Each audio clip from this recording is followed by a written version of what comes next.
At 9 a.m., my phone buzzed with an email that froze my hands above the screen. Welcome to Lightstream, a division of Truist. Your loan, $150,000.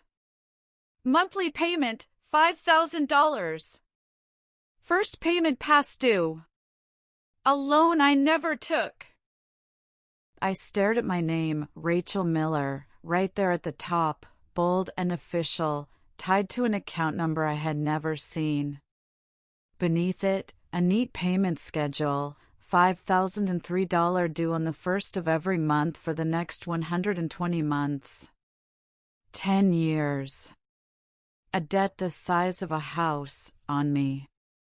I scrolled, searching for the fine print that would prove it was some mistake.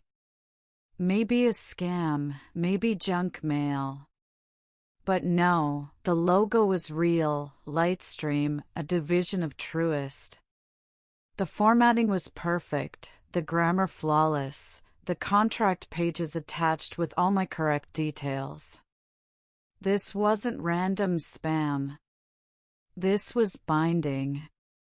For a long minute, I couldn't breathe. I sat there on the edge of my bed, phone trembling in my hand, wondering how I had somehow woken up as the debtor of a luxury-sized loan I never signed. And to explain how that nightmare happened, we have to rewind. Back to the wedding. My sister Anna had always been the golden one. Not because she was spoiled, but because she earned it. A nurse in Denver, she was the type to work 12-hour shifts and still send birthday cards on time. Practical, grounded, the kind of daughter parents brag about at family barbecues. Her fiancé, now husband, was David Clark. David called himself a brand builder, though in reality, he was a mid-level sales coordinator at a consumer goods company in Aurora. The type who dressed sharp for $60,000 a year work and talked like he was a millionaire in the making. Smooth, charming, always with some plan just around the corner. Our family? Solidly working class. Dad was a drywall and tile contractor, Mom a homemaker who stretched every dollar like it was elastic. Me? I had just gotten stable in my admin job at a logistics office, cautiously eyeing a used Toyota Corolla lease. None of us were living paycheck to paycheck, but none of us were anywhere near Rolls-Royces either. Which is why David's vision for the wedding blindsided us. From the very first planning session, it was clear David wanted spectacle. Not just a nice ceremony, he wanted the wedding everyone in Denver would talk about. A luxury ballroom in a downtown hotel. Fireworks send-offs. A DJ flown in from Miami. Rolls-Royce rental for photos. When Mom suggested a charming barn venue outside of town, half the cost, he waved her off with a smile. This is about branding. People remember branding. We assumed he had saved, or maybe his side hustles were finally paying off. He never acted nervous, never hinted at limits. When the invoices started arriving, we cringed but said nothing. $45,000 for the venue. $38,000 for catering. $15,000 for photography and video. $12,000 for a band. $9,000 for floral and decor. All told, the event crossed 6 figures. A fantasy wedding that looked like it belonged to someone else's life. On Instagram, Anna posted teasers with hashtags like #once-in-a-lifetime and #bestdayever. David leaned into it even harder, filming stories with champagne in hand, gesturing at the rented Rolls as though it were his. For anyone scrolling, it looked like our family had just leveled up into a different class entirely.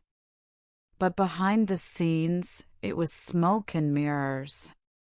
The only thing that had leveled up was a debt none of us knew existed, yet. The wedding itself was dazzling. I'll admit that. Lights flooding the ballroom, a feast spread across long tables, a DJ hyping the dance floor until midnight. For a few hours, we all suspended disbelief and let ourselves enjoy the dream. It wasn't until the next morning, the very first morning after the wedding, that the cracks began to show. While Anna and David were still on their honeymoon, my phone buzzed. Not mine, actually. My sister Emily's. She's younger than me, just starting out with her first apartment, her first credit card, her first taste of independence. Her screen lit up with a number she didn't know. Then another. Then a third. She picked up once, pale, listening. When she hung up, she looked like someone had stolen the floor from under her. They said my payment is overdue, she whispered. But I don't have any loan. We didn't know it then, but that was the opening blast. The first clue that something was terribly wrong. And as the hours unfolded, the reality hit. David hadn't just signed for a loan to make the wedding bigger. He had used Anna's details. And Emily's. Somewhere along the way, addresses had been rerouted, emails swapped for temporary accounts, so all the bills, all the warnings, never reached us until it was too late. What I didn't realize yet was that the loan in my name, the one from Lightstream staring at me that morning, wasn't even the whole picture. It was just the beginning. The morning after the wedding should have been quiet. A hangover of joy, maybe, or just silence after months of planning. Instead, it detonated like a landmine. Emily's phone wouldn't stop ringing. Collections numbers. Automated voices. Texts with urgent red-lettered warnings. Your account is past due. Immediate action required. At first, we thought it had to be identity theft. Some scammer halfway across the country using her social security number. But as the details trickled in, it became horrifyingly clear this wasn't distant or random. It was local. It was familiar. The loans were tied to our family's addresses. The emails weren't nonsense strings of letters, they were slight variations of Anna's. And when Emily finally opened one of the messages forwarded by a confused loan officer, the contact email listed wasn't hers at all. It belonged to David. Looking back, the setup was disturbingly simple.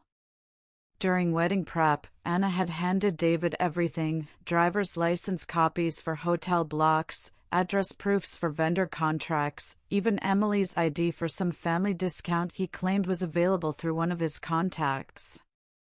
Nobody blinked. Why would they?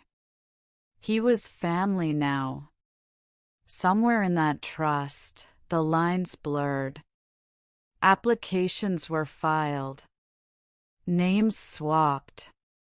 A P.O. box rented downtown became the mailing address of record. The email confirmations went to accounts we didn't know existed. So when the first $5,003 installment came due, the bank didn't call Anna. They didn't call David. They called Emily. The easiest target. I still remember her voice shaking. "Rach, my credit score just dropped 90 points overnight." I haven't even missed a payment on my car yet. What's happening? And I didn't have an answer. Meanwhile, David and Anna were sipping cocktails on their honeymoon in Cabo, posting sun-drenched photos of infinity pools and palm trees. Rolls-Royce one day, beach cabana the next. They looked untouchable. Perfect. As if real life couldn't touch them. But real life was circling fast. By midweek, Emily went to apply for her own auto lease renewal, routine, something she'd planned for months. The denial came back in minutes. Recent high-risk accounts. New outstanding loans. She cried in the parking lot, clutching the paper denial letter like it was proof her future had been stolen. Our parents tried to console her.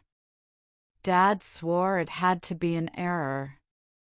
Mom insisted banks mix up files all the time. Neither of them wanted to believe the alternative, that David, their shiny new son-in-law, had weaponized trust against us. But then came the proof.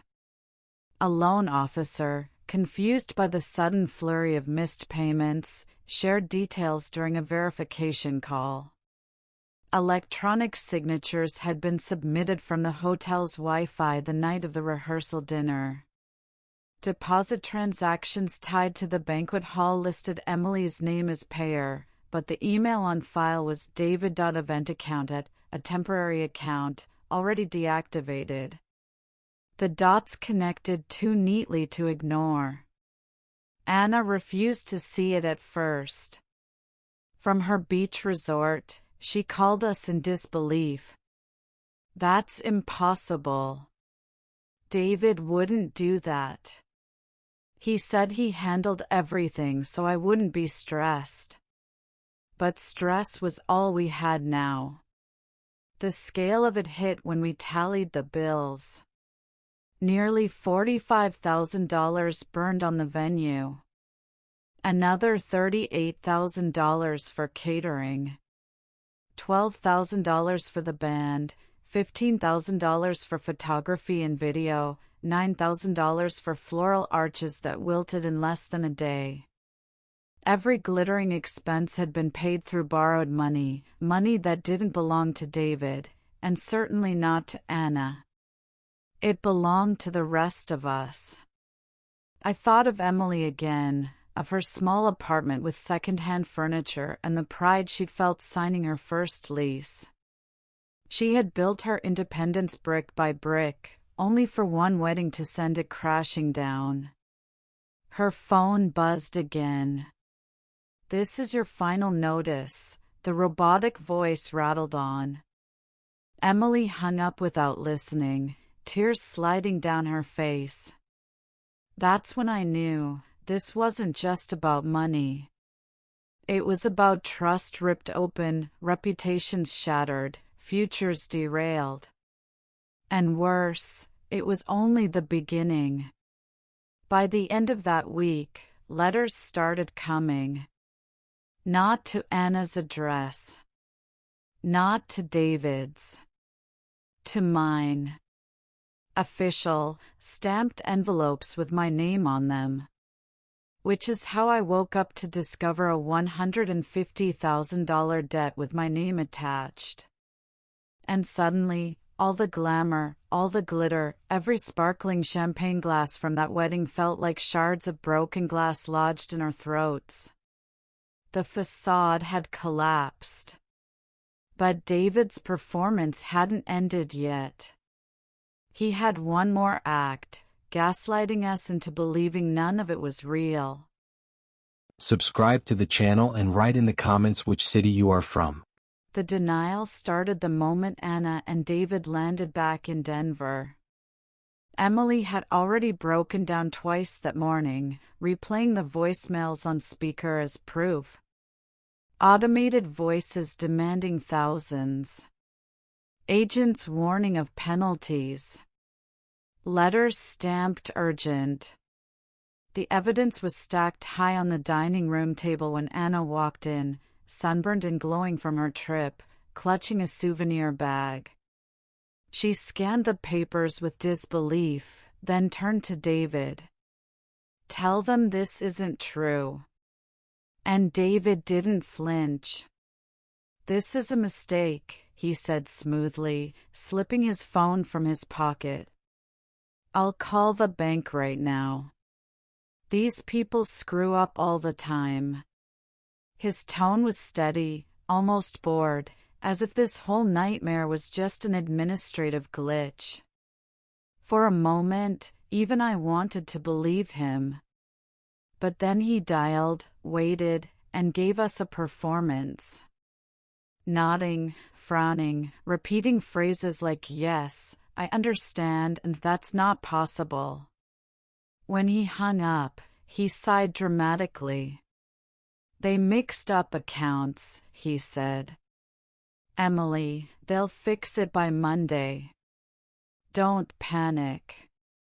Except Emily's credit score had already dropped again. And the late fees were snowballing. That weekend, Dad tried to intervene. He pulled David aside in the backyard, speaking in that low, heavy voice he reserved for serious moments. "Look, son, we all want to give you the benefit of the doubt. But this is my daughter's future we're talking about. If you made a mistake, admit it. We'll deal with it together." David didn't budge. "I didn't do anything, Mr. Miller. You know me. I would never." It was gaslighting at its purest. His calm confidence made the rest of us feel irrational, paranoid, unreasonable. But then the wedding coordinator called. At first, it was a courtesy check-in, thanking us for choosing the package. Then came the detail that cracked everything open, the final contract. "I just wanted to confirm the billing information," the coordinator said. "It lists Emily Miller as payer. Email contact is david.eventaccount@" "Is that correct?" Silence. You could feel the air drain out of the room. Emily's face went white. That's not me." Mom tried to argue. "There must be another Emily." But no. The address was ours. The electronic signature timestamp matched the exact hour we'd been at the rehearsal dinner. The contract was ironclad. Reality hit like a wrecking ball. David hadn't just borrowed. He had stolen identities, falsified signatures, rerouted mail. He had turned our family into collateral for his show of wealth. And what a show it had been.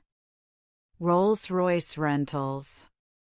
Fireworks timed with the couple's first dance. A live band flown in from out of state. Instagram clips of guests gasping at the dessert spread. To outsiders, it looked like a fairy tale. But behind the curtain, we were suffocating under debt notices. Emily broke first. She slammed her phone onto the table, screen shattering. "I can't live like this. I didn't even choose this wedding. Why am I paying for it?" Anna was crying by then, torn between the man she'd married and the family she was losing. "David, just explain it. Please."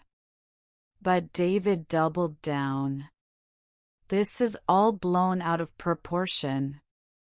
Banks make mistakes every day. You think I'd risk everything for a few credit cards and loans? Come on." He laughed, actually laughed, like the entire nightmare was absurd.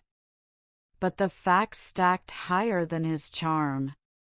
By Monday morning, the collectors had escalated. Messages weren't just emails or calls anymore, they were certified letters, stamped and signed, delivered to every address tied to the Miller name. Even my mailbox filled with reminders of debts I hadn't created. And then came the kicker, a notification from Emily's bank. Her auto-pay account had been frozen pending suspicious activity. Without warning, her utilities bounced. Rent nearly did, too. She sat on the couch, trembling. They think I'm the fraud. That's when Mom finally whispered the words none of us wanted to say aloud.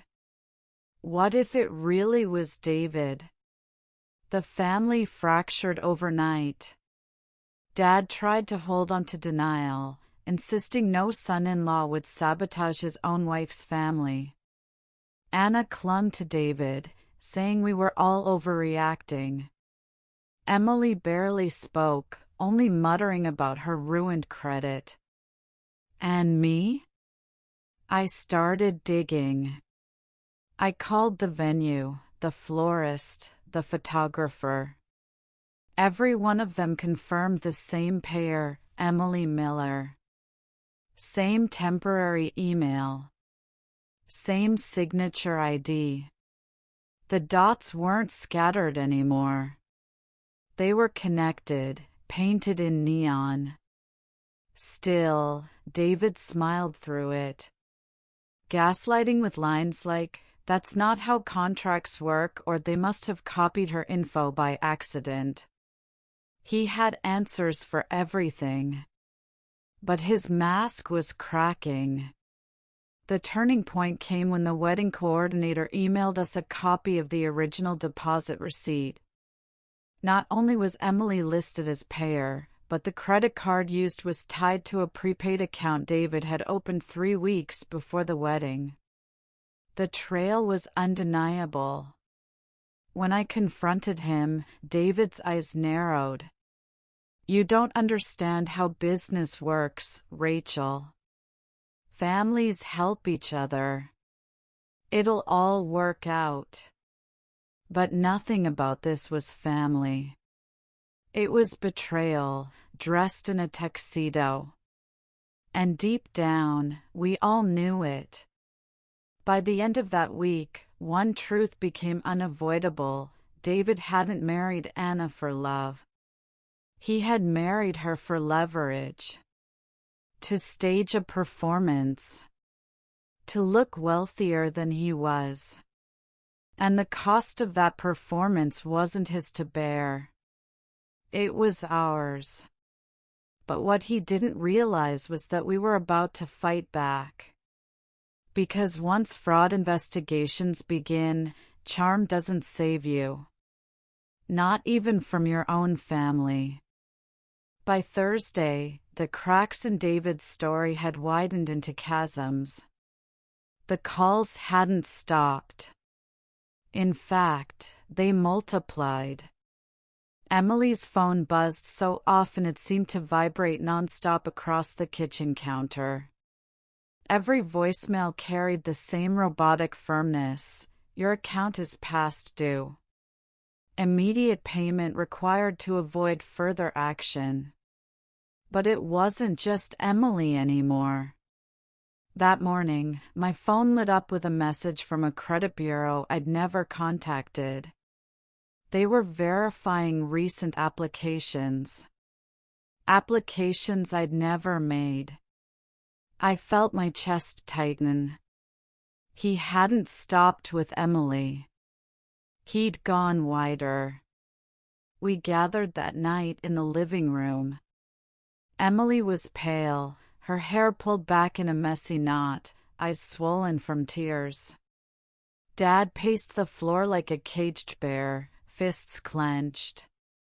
Mom sat rigid on the couch, hands folded too tightly in her lap. Anna sat beside David, holding his arm. "We don't know it was him," she repeated. Her voice shook, but her loyalty didn't waver. But then Emily dropped a bomb. "My auto loan was denied," she whispered. "I went in today to test drive a car. They ran my credit. They said I had too many active accounts and a score too low to qualify. They treated me like I was lying. Like I was trying to scam them." Her voice cracked. "I was finally getting on my feet. And now I'm ruined." The room fell silent. Even Anna looked at David differently for the first time. Dad spoke carefully. "We need answers, David. Real answers. Not excuses." David leaned back, forcing a smile. "It's identity theft. Someone got hold of Emily's info and used it. That's all.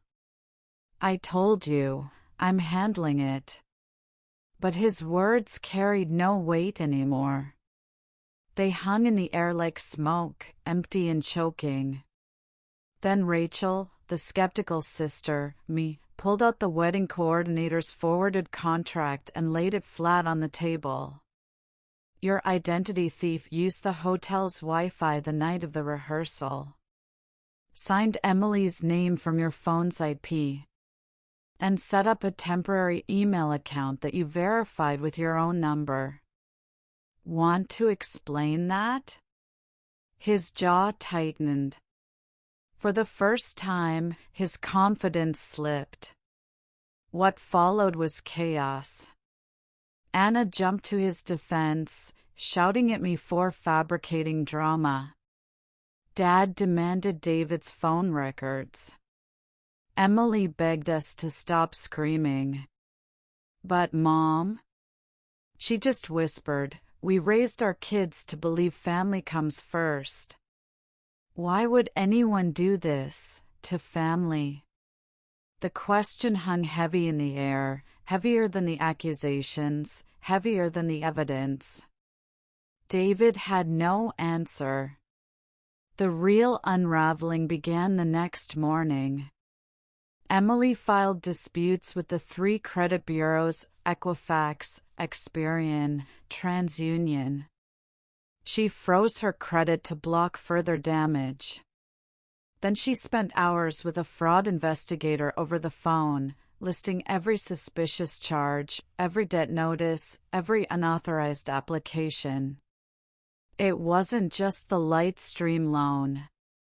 It was multiple accounts, cards, short-term lines, even a personal loan attempt with another bank.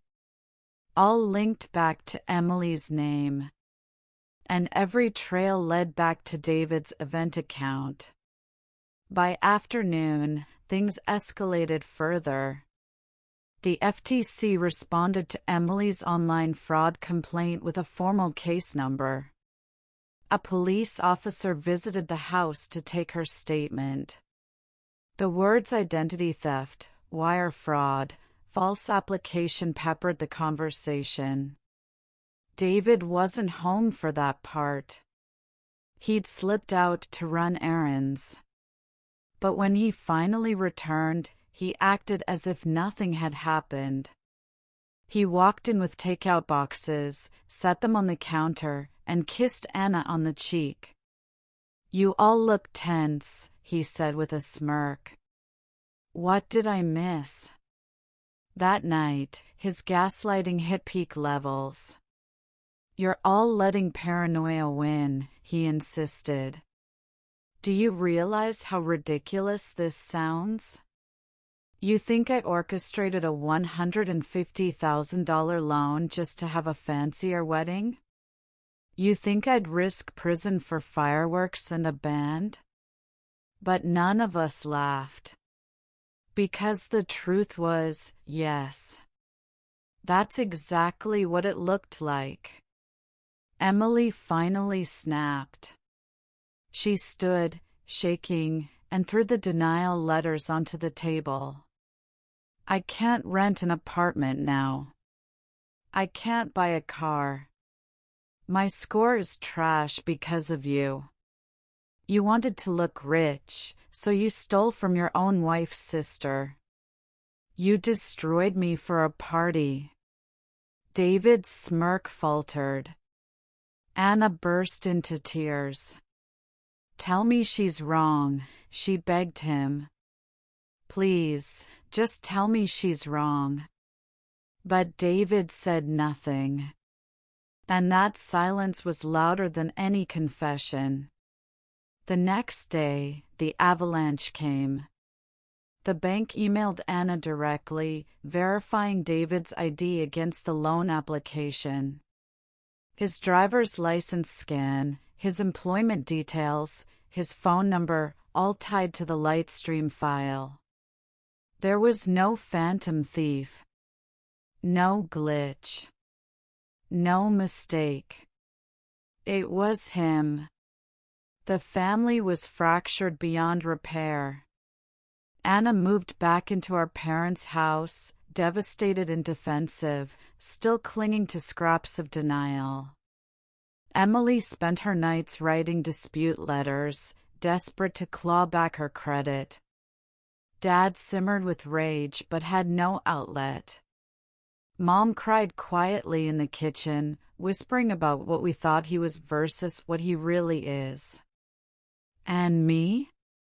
I couldn't shake the image of him raising a champagne glass at the wedding, smiling like a king, while underneath it all, he'd already signed away our trust.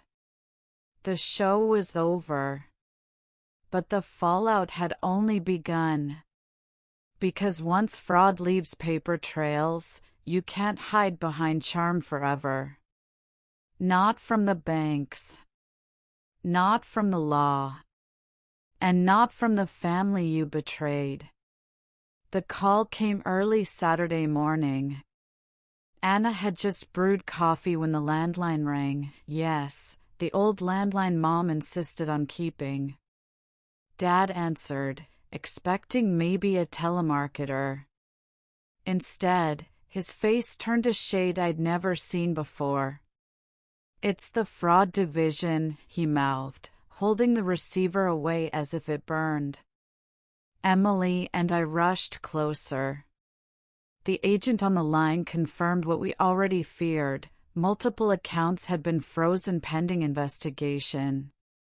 Not just the Lightstream loan, but several others connected through matching data points.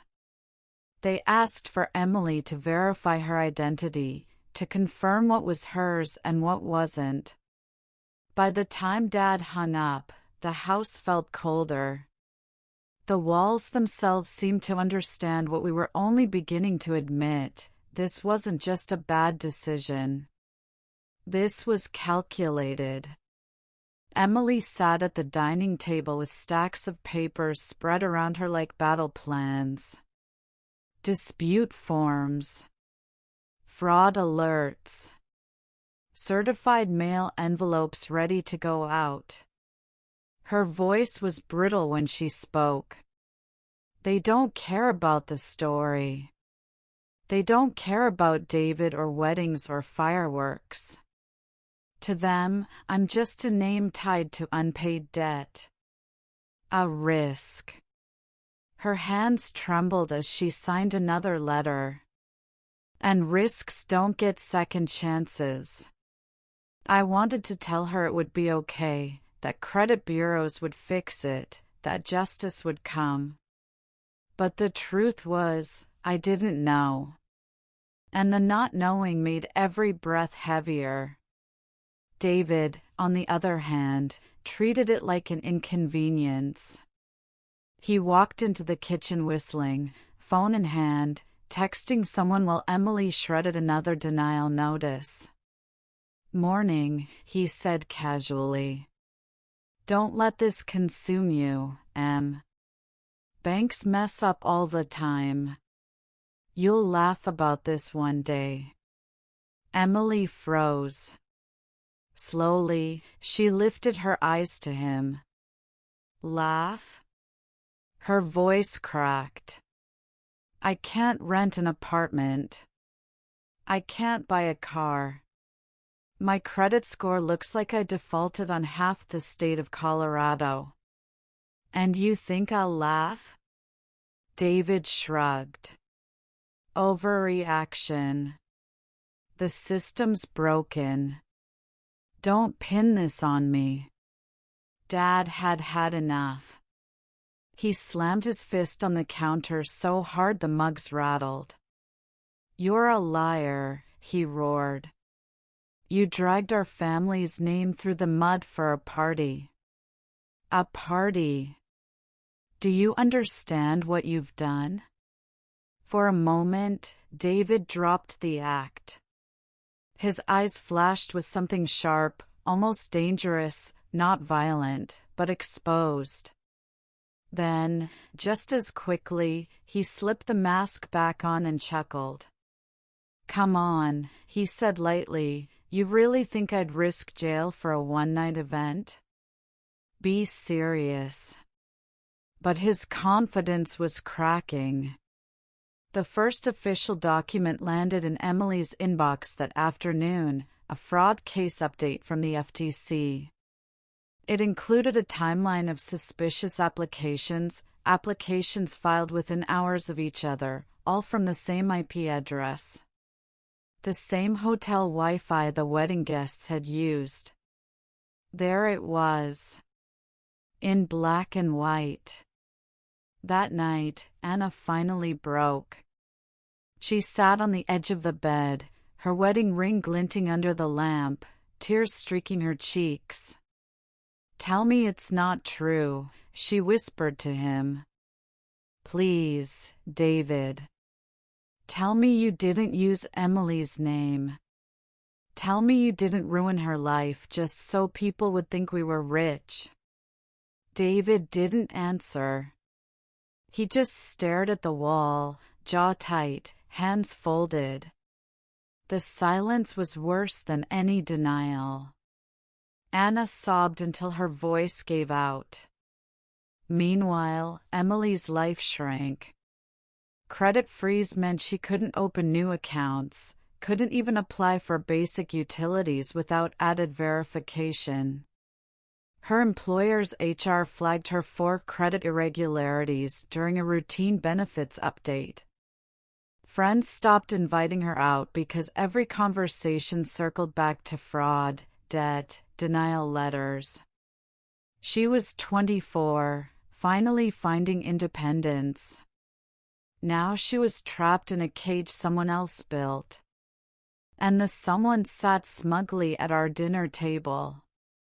The wedding coordinator added fuel to the fire 2 days later. She emailed over a scanned contract, Anna's event package, signed under Emily's name. The payment plan showed deposits funneled through David's temporary email address. The document even listed Emily's driver's license number as ID. It wasn't a mistake. It wasn't random. It was him. And suddenly, Mom's quiet disbelief turned into open fury. I thought you loved her, Mom said one evening, her voice breaking. I thought you loved us. Who does this to family? David just smiled faintly, as if pitying her. You'll see, he said cryptically.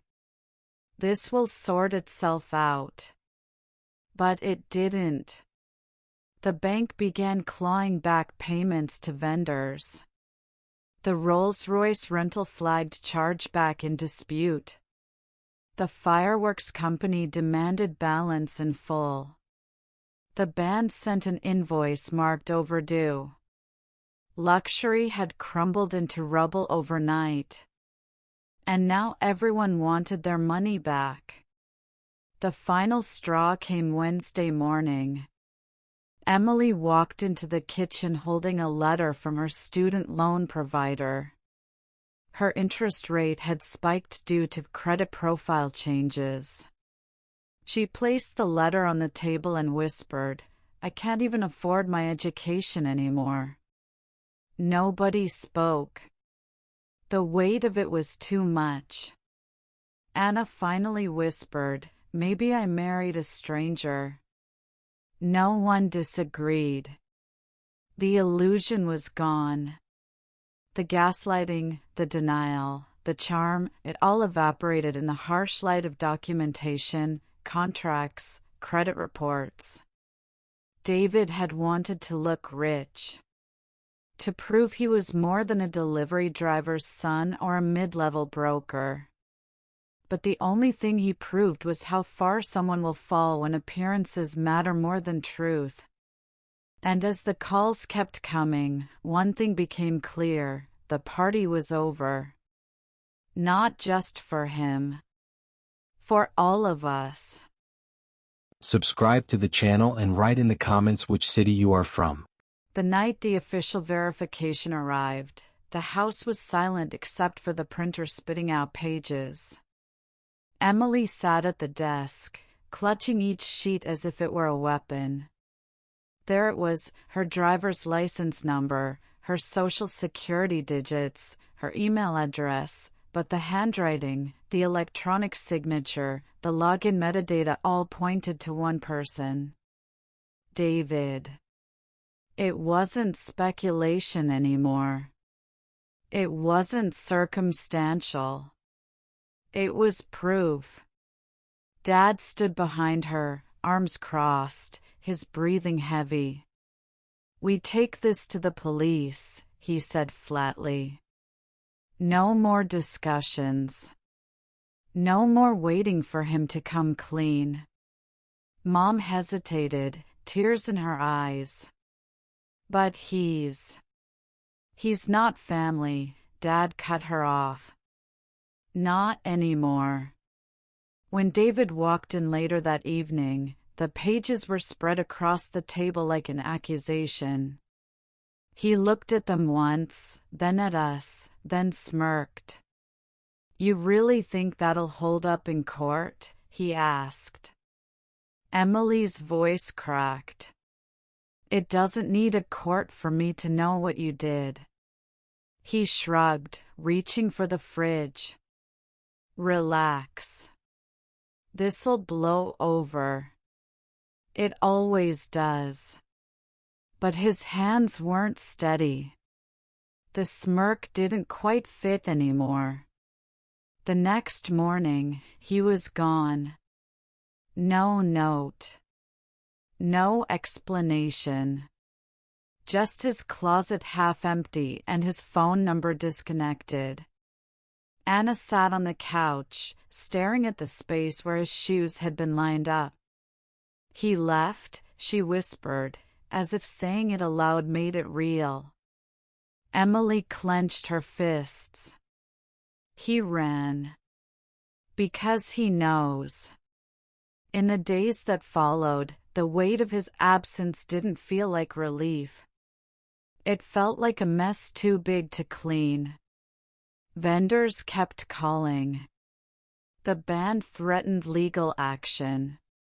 The venue demanded repayment of chargebacks. Collectors rang at dinner time, their scripts cold and unforgiving. "Your account is seriously delinquent." Emily's phone never stopped buzzing. Some messages were robotic. Others bordered on hostile. And each one reinforced the same cruel fact: the debt wasn't disappearing just because David had. Mom tried to cling to fragments of hope. "Maybe it's a misunderstanding. Maybe he'll explain," she said one night, her voice fragile. But even she stopped defending him when a wedding coordinator forwarded a chain of emails. The sender, David's temporary account, was negotiating deposits using Emily's credentials. It wasn't just the loan. It was every invoice, every vendor, every flashy detail of the wedding. All of it built on someone else's name. Mom folded the printout slowly, as if handling something toxic. "He used her like a credit card," she whispered. Emily's breaking point came on a Thursday. She had gone to a car dealership with a friend, just to look, just to feel normal again. But when she filled out a test drive form, the salesman's face tightened. "I'm sorry," he said carefully. "We can't approve this. Your credit report has issues." Emily laughed, but it wasn't humor. It was the hollow kind, the laugh of someone who's run out of ways to respond. She walked out, her shoulders stiff, her face pale. That night, she didn't speak at dinner. She just pushed her food around her plate until Dad finally asked, "What happened?" Her answer was a whisper. "I can't even test drive a used car. Do you understand? I'm 24, and I already feel ruined." No one had words to comfort her. Meanwhile, the police report had been filed. The FTC claim had escalated. Fraud alerts were locked in at every credit bureau. But progress felt glacial compared to the speed of David's destruction. Each day brought new letters, new threats, new reminders that fixing reputations takes longer than ruining them. And the family grew more divided. Mom still cried at night, mourning the man she thought she knew. Dad paced like a caged animal, muttering about betrayal and broken trust. And I, caught between sister and mother, tried to hold both together while quietly unraveling myself. Then the venue deposit bounced. $45,000. Reversed. The event manager called directly, his voice sharp. "If we don't receive immediate payment, we'll pursue legal channels. The account holder is responsible." "And that's your sister." Emily broke down in the hallway, clutching the phone as if it were strangling her. "I can't do this anymore," she sobbed. "It's never going to end. He's gone, and I'm left holding ashes." I held her, but she was right. The damage was everywhere: credit scores, family trust, friendships, finances. And the man at the center of it all was nowhere to be found. By the end of that week, even Mom whispered the unthinkable. Maybe jail would be justice. It was the first time I'd ever heard her admit it. For Anna, who had once defended him against every doubt, the sentence carried the weight of finality. Because love can forgive mistakes. But it can't excuse betrayal written in contracts and debts. And as the sun set over Denver that evening, we realized we weren't waiting for David to explain anymore. We were waiting for the world to catch him. The investigation didn't unfold in a movie-style rush of sirens and handcuffs. It was slower, quieter, the kind of justice that takes root in paperwork and signatures. But when the call finally came, it was almost surreal. "Ms. Miller," the officer said over the phone. "We've located him. David Thompson is in custody." Emily sat frozen.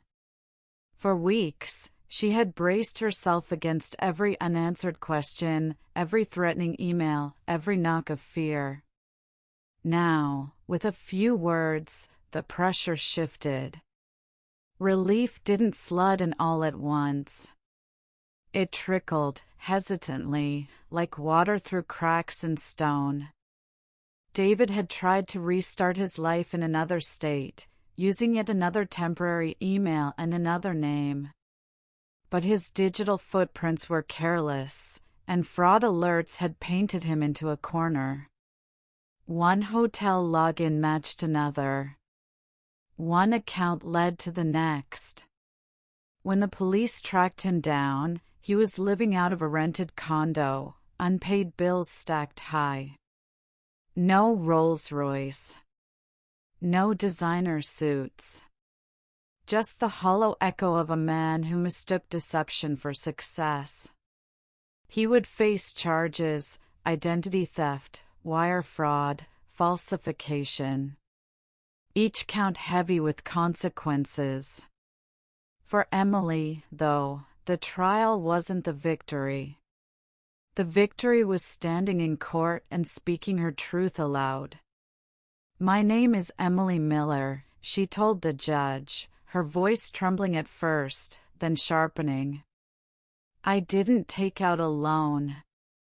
I didn't sign contracts. I didn't choose this debt. It was stolen from me by someone I trusted. I want my name back. I want my life back." The room was silent. Even David didn't lift his eyes. Months passed, and slowly, the mess began to untangle. Credit bureaus froze the fraudulent accounts. Collections stopped. Some vendors, out of sympathy or sheer recognition of fraud, pulled back their demands. It wasn't perfect. Emily's credit score still bore scars. There were still disputes dragging through the system.